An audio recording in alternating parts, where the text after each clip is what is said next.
Du 11 au 13 novembre 2018, Paris s'est rêvé capitale de la paix le temps d'un week-end. Donald Trump et Emmanuel Macron se serrent la main avec vigueur, la photo est belle et l'on peut légitimement avoir de bonnes raisons de s'en réjouir. D'autant que ces deux-là n'ont visiblement rien en commun. L'un est chef de file du bloc identitaire, rassemblant les populismes nationalistes qui prennent le pouvoir un peu partout dans le monde.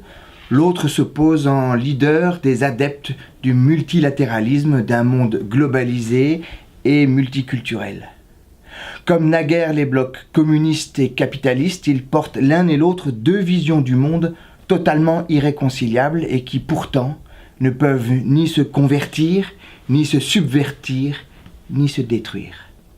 Comme naguère, malgré la guerre froide à laquelle ils se livrent, ces deux blocs sont condamnés d'une certaine manière à se ménager l'un l'autre à cause de la double menace du terrorisme fanatique et du réchauffement climatique qui mettent en jeu l'existence même de l'humanité.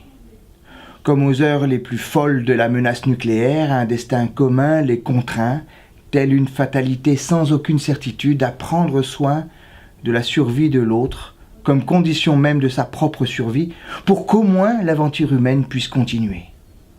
Comme l'écrivait Ricoeur déjà en 1955, nous sommes condamnés à la coexistence pacifique, c'est la seule alternative à la fin de l'histoire par suicide.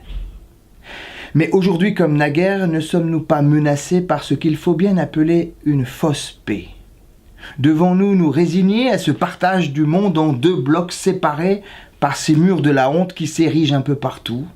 Pouvons-nous accepter cette réduction binaire de l'histoire à la limite du manichéisme? N'est-il pas important d'essayer de sortir de ce jeu de miroir mortifère?